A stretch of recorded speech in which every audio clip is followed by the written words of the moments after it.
Hello everybody.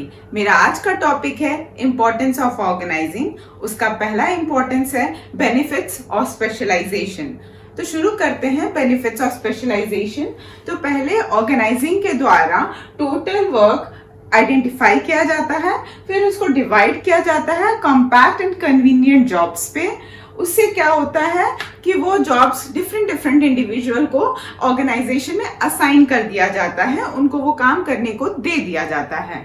उसके बाद जब वो एक ही काम बार बार लगातार कर रहे होते हैं तो रिपीटेटिव परफॉर्मेंस होता है, जिससे स्पेशलाइजेशन अटेन हो जाता है और इससे उनका वर्कलोड भी रिड्यूस होने लगता है एंड उनका प्रोडक्टिविटी इंक्रीज हो जाता है। तो ये जो बेनिफिट ऑफ स्पेशलाइजेशन होता है वो ऑर्गेनाइजिंग के थ्रू ही अटेन किया जाता है।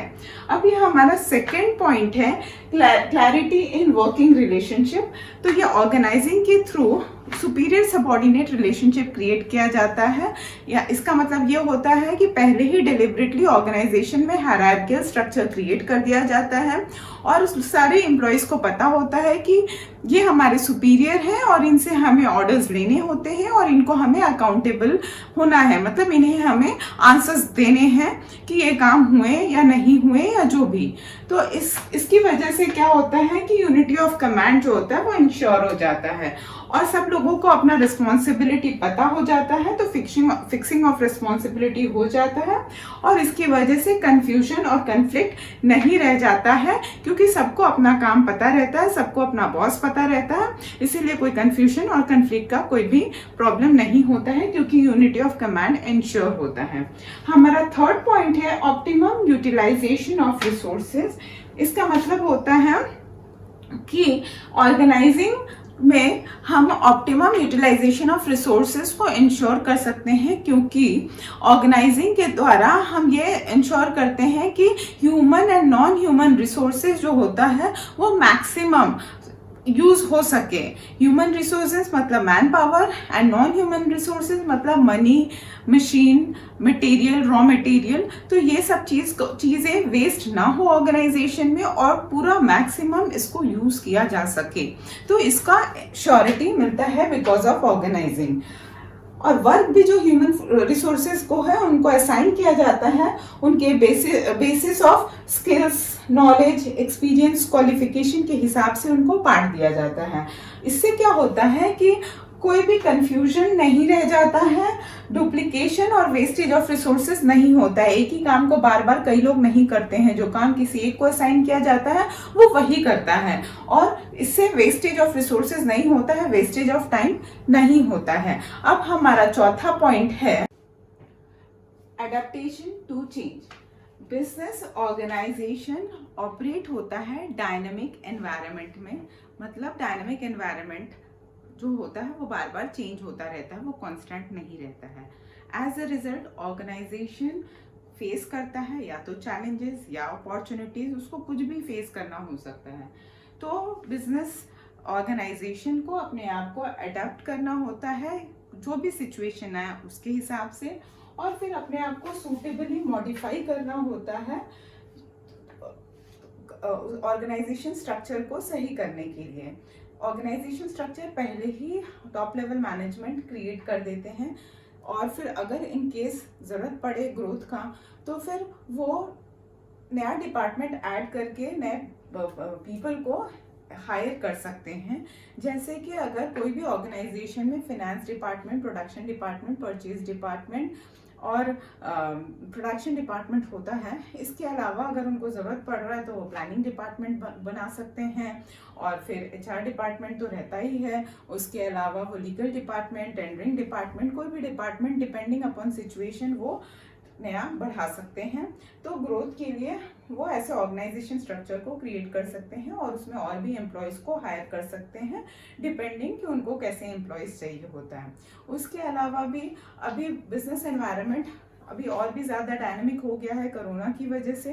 तो इसके लिए क्या होता है कि जैसे ऑटोमोबाइल कंपनीज अभी रिसेशन में चल रहा है, मंदी में चल रहे हैं, इतने लोग गाड़ियां नहीं खरीद रहे हैं, लेकिन दूसरी तरफ ऑनलाइन टीचिंग की वजह से अभी लोग ज़्यादातर लैपटॉप्स, मोबाइल बच्चे भी यूज़ कर रहे हैं, टीचर्स भी यूज़ कर रहे हैं, घर से ही लोग काम कर रहे हैं, तो ये सारी चीज़ें ज़्यादा यूज़ हो रही है। तो अगर जैसे रिलायंस कंपनी किसी एक प्रोडक्ट पे सीमित नहीं है, वो कितने सारे प्रोडक्ट्स बनाता है, जैसे ट्रेंड्स मतलब कपड़े रिलायंस ट्रेंड्स, फिर रिलायंस डिजिटल या रिलायंस फुटप्रिंट्स, तो बहुत सारे प्रोडक्ट है। उसी तरह से पतंजलि बहुत सारे प्रोडक्ट्स बनाते हैं, ब्यूटी प्रोडक्ट्स, ग्रोसरी प्रोडक्ट्स, तो बहुत सारे प्रोडक्ट्स बनाते हैं। तो यहाँ पे भी कोई भी कंपनी को अगर अपॉर्चुनिटी को ग्रैब करना होता है और उनको पता है कि मेरा ये प्रोडक्ट अभी नहीं चलने वाला है बहुत दिन तक, तो कंपनी बंद होने से अच्छा है कि वो कुछ नया कर सकते हैं जो चीज़ का डिमांड है।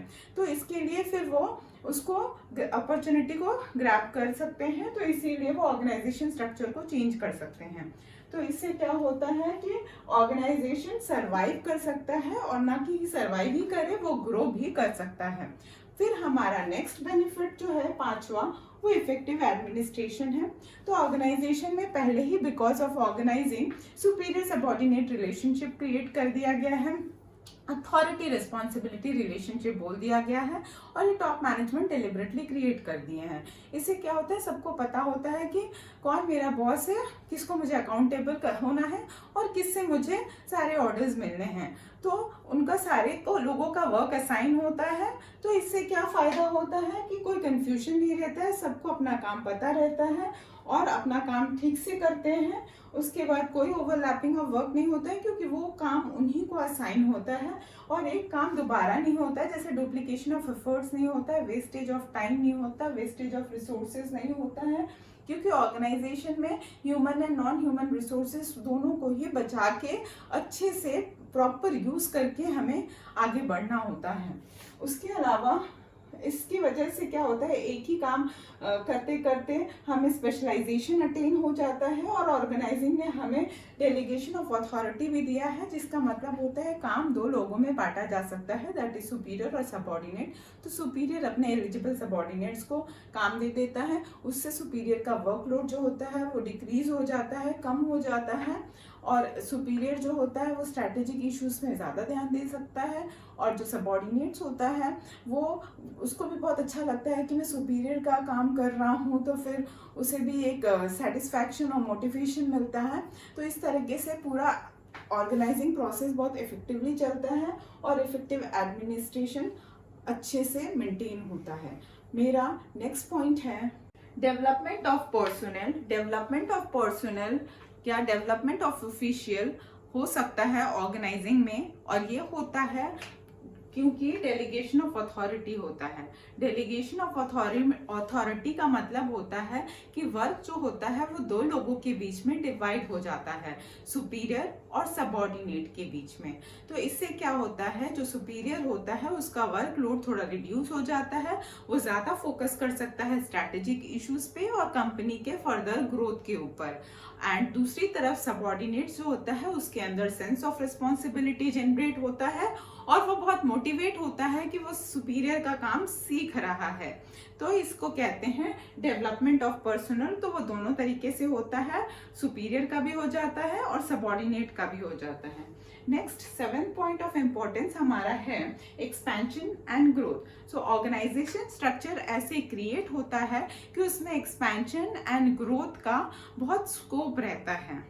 अभी बताती हूँ मैं इसको कि एक्सपेंशन और डाइवर्सिफिकेशन आसानी से हो जाता है, और ये कैसे होता है, क्योंकि हम जो ज़्यादा जॉब पोजीशंस को क्रिएट कर सकते हैं, डिपार्टमेंट्स को ऐड ऑन कर सकते हैं, और नया प्रोडक्ट लाइन को भी इंट्रोड्यूस कर सकते हैं, नए प्रोडक्ट को, डिपेंडिंग अपॉन द सिचुएशन कि कौन से प्रोडक्ट में कंपनी को जाना है और कौन सा प्रोडक्ट उसको प्रोड्यूस कर रहा है, अपार्ट फ्रॉम जो प्रोडक्ट वो पहले प्रोड्यूस कर रहा था। इसकी वजह से फिर बहुत सारा जॉब पोजीशंस खाली हो जाएगा, क्योंकि ग्रोथ हो रहा है। तो फिर वहाँ पे नए लोगों को हायर करके हम सूटेबली उनको वहाँ पे फिट कर सकते हैं, और डिपार्टमेंट भी आसानी से ऐड हो जाएगा। धन्यवाद।